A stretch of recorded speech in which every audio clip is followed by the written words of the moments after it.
बिस्मिल्लाहिर्रहमानिर्रहीम। अस्सलाम वालेकुम। तीन बड़ी ही आम खबरें हैं जो इस वीडियो में आपके सामने रखनी है। शायर और सहाफ़ी अहमद फरहाद अगवा केस बिगड़ गया है। बात DGISI से वज़ीर आज़म शहबाज शरीफ की तलबी तक पहुंच गई है। जस्टिस मोहसिन अख्तर कियानी ने आज बड़ा खड़ाक किया है। एस्टैब्लिशमेंट और अदलिया के दरमियान ये जो नया महाज है, ये क्या रुख अख्तियार करने जा रहा है, इसकी तफसील आपके सामने रखनी है। चीखो पुकार शुरू हो चुकी है। मरियम नवाज हुकूमत ने बिल आखिर घुटने टेक दिए हैं। बहुत बड़ी डेवलपमेंट है, इस पर भी हम आपके सामने कुछ चीज़ें रखेंगे।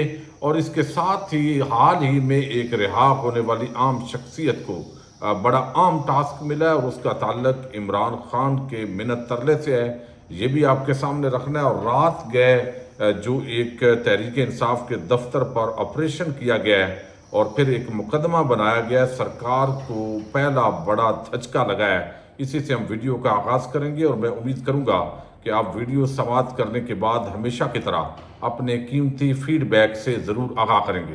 रात गया जिस अंदाज में तहरीक इंसाफ के दफ्तर पर धावा बोला गया, बग़ैर ऐसे लगता था कि ये बिल्कुल जैसे सानिया मॉडल टाउन है किया गया 2014 में, उसकी एक रिहर्सल होने जा रही है। चूँकि उस वक्त भी बैरियर्स हटाने के नाम पर डॉक्टर तैयब कादरी और तहरीक मिनहाजुल कुरान के जो सेक्रेटरीट और डॉक्टर साहब की जो रहायशगाह है उसको फोकस करके असल बहाना बनाया गया और फिर गोलियां चलाई गई, जिससे 14 लोग शहीद हुए। और आज तक जो केसेस हैं वो अदालतों के अंदर है, लेकिन अदालतें उसको आगे नहीं बढ़ा रही। शायद इसके अंदर बहुत सारे पस पर्दा अवामल भी बज़ैर नज़र आ रहे हैं। अब इसी पैटर्न पर तहरीक इंसाफ का जो इस्लामाबाद G8 के अंदर दफ्तर है, वहाँ पर रात को सरकारी मशीनरी ने धावा बोला। और जब भी ये इस तरह के हथकंडे इस्तेमाल किए जाते हैं तो कोई ना कोई सरकारी पेपर निकाल लिया जाता है जिसके मुताबिक बताया जाता है कि ये बिल्डिंग सही नहीं है, ये गैर सरकारी है। और ये उस वक्त याद आता है जब कोई जमात अपोजिशन के अंदर होती है।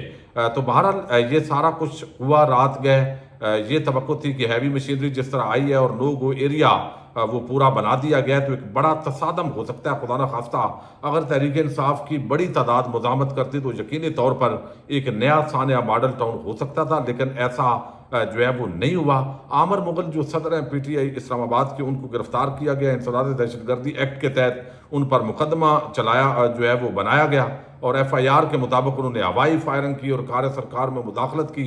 आज वो जज अबुल असनाद जुल्करनैन, आपको इल्म है, इमरान खान के खिलाफ फैसला देने के बाद वो 3 महीने छुट्टियां काट के अब वापस आ चुके हैं। तो उन्होंने बजाय इसके कि सरकार की वो बात मानते कि इसके अंदर बड़ा वजन है और वाकई दहशतगर्दी हुई है, जो उनका पैटर्न रहा है, जो उनसे उम्मीद थी वो यही थी कि वो इसका जिस्मानी रिमांड देंगे 5-7 दिन 14 दिन और फिर दोबारा देंगे, फिर तीसरी मरतबा देंगे। लेकिन चूंकि एक बिल्कुल बोगस और सियासी किस्म का मुकदमा नज़र आ रहा था तो उन्होंने इसको जुडिशल कर दिया। तो अल्टीमेटली आज दरख्वास्त जमानत दायर होगी और कल या परसों जो है वो आमर मुगल सोमवार या मंगल को रिहा हो जाएंगे।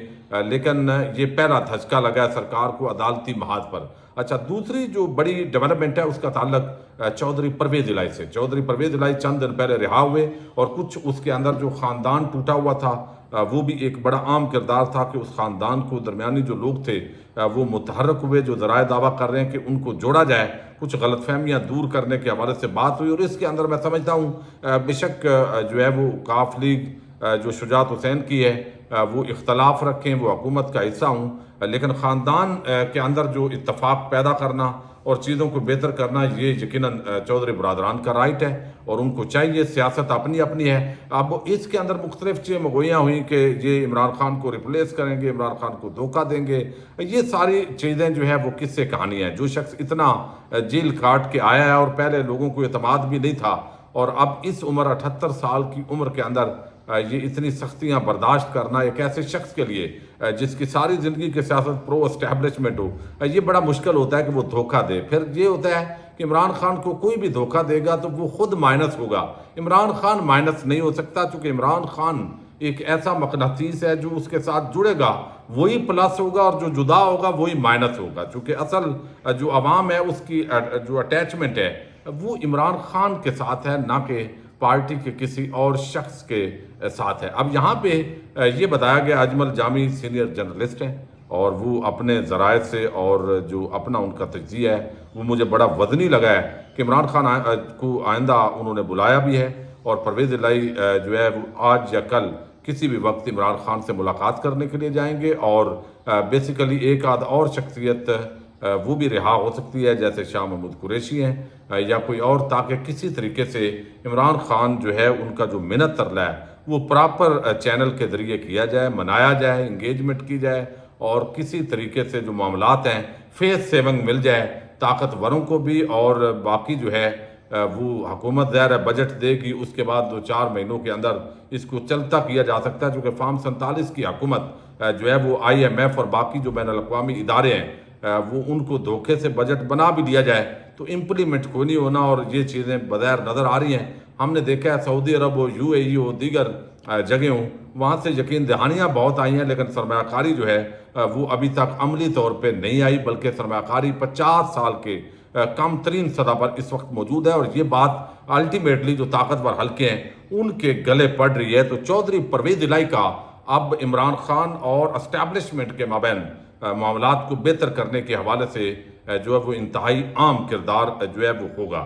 اچھا، دوسری طرف مریم نواز حکومت اور جو chief justice Lahore high court ہیں ان کے درمیان معاملہ پچھلے 1.5 مہینے سے بہت زیادہ چلتا آ رہا ہے، اور وہ ججز کی اپوائنٹمنٹ ہے، 5 ججز جو انسداد دہشت گردی عدالت کے اپوائنٹ کرنے ہیں، اور آگے کیسز ہیں بہت سارے۔ توقع یہ ہے آل شریف کو کہ یہ جب میرٹ پہ سننے والے جج ہوں گے تو وہ اب جس طرح 6 ججز نے خط لکھا اور جوڈیشری وہ طاقتوروں سے آزاد ہو رہی ہے، مداخلت اب برداشت نہیں کر رہی، تو جو بھی میرٹ پہ جج ہوگا تو یقینی طور پر وہ تو اڑا دے گا، جب ایویڈنس نہیں ہوگی استغاثہ کے بعد تو وہ لمبے لمبے ریمانڈ تو نہیں دے گا جیسے وہ بٹر صاحب اور باقی جو ججز ہیں وہ دیتے رہے، عالیہ نیلم اور صنم جاوید کا۔ تو پھر الٹیمیٹلی یہ 9 مئی کا بیانیہ ہے، یہ اپنی موت آپ جو ہے وہ مرے گا، جو بہت سارے لوگ جو ہے جن کو اس کے اندر جو ہے وہ انوالو کر دیا گیا، جو اس کے اندر موجود نہیں تھے، جن کے خلاف ایویڈنس موجود نہیں ہے، تو اس بنیاد پر یقینی طور پر جو شریف خاندان کی حکومت ہے وہ کہا جا رہا ہے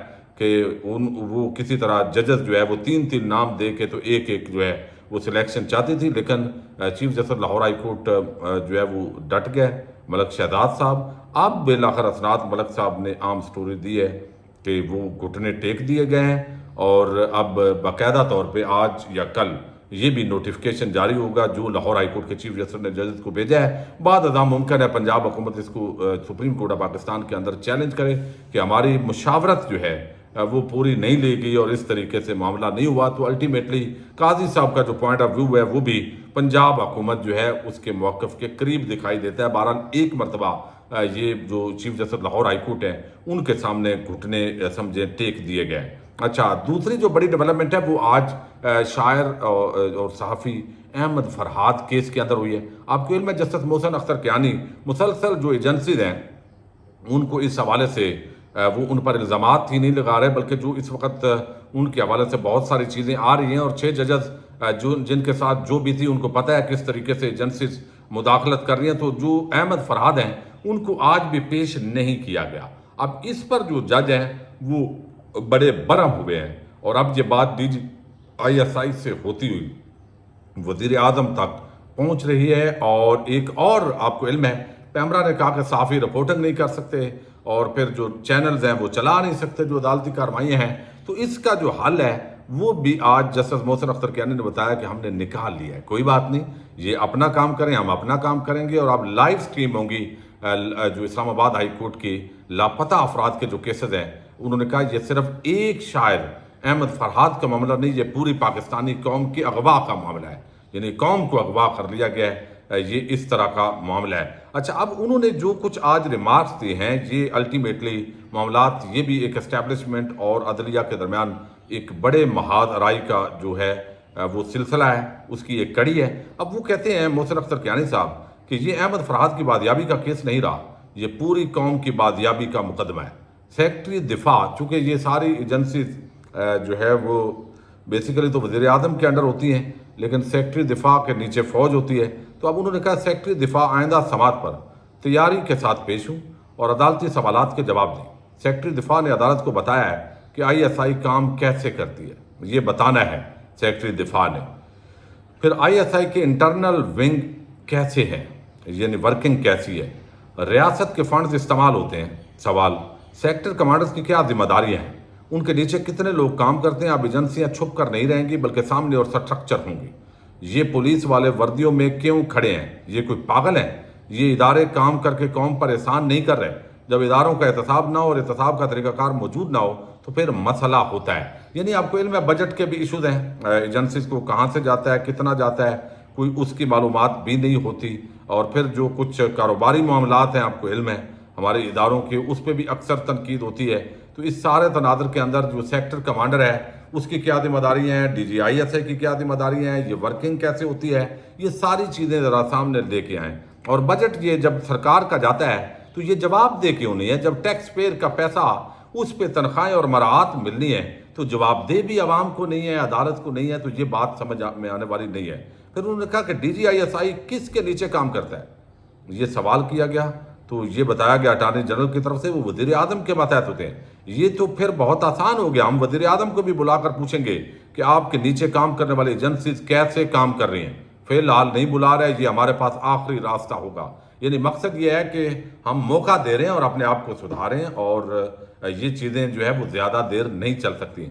आइंदा से हम लापता अफराद के केसेस बराह रास्त दिखाया करेंगे। तो अब ये समाज जो है, अभी डेट इसकी सामने शायद आ जाए जब तक ये वीडियो पब्लिक होगी, तो अल्टीमेटली जो है वो ये एक बड़ा फड्डे के अंदर कन्वर्ट हो रहा है। जजद नहीं झुक रहा है, बैकडोर राब्ते की भी कोशिश की गई है, लेकिन इस्लामाबाद हाई कोर्ट के जो जजद हैं वो बताया गया है कि उन्होंने किसी तरह का भी रिस्पांस देने से इनकार किया, और उन्होंने कहा कि आइन और कानून के मुताबिक जो हमारा इख्तियार है हम करेंगे, जो आपका इख्तियार है वो आइन और कानून के मुताबिक आप कीजिए। तो इससे अंदाजा होता है कि एस्टैब्लिशमेंट और अदलिया का एक तरफ महाज है, तहरीक इंसाफ और एस्टैब्लिशमेंट का एक महाज है, और पाकिस्तान की मईशत और आम आदमी उसके लिए बड़ी मुश्किलात पैदा हो गई हैं। और खाऊ कबाइल जो फार्म 47 के तहत इस मुल्क पर रूल कर रहे हैं, उनको टेंशन कोई नहीं है। वो तो चाहेंगे कि इसी तरीके से ये लड़ाई जारी रहे ताकि दरमियान में उनकी चांदी बनी रहे। ये एक जो है वो इस तरह का इंगेजमेंट्स का बहरहाल इतलात आ रही हैं। पाकिस्तान जिंदाबाद, पाक फौज पाइंदाबाद।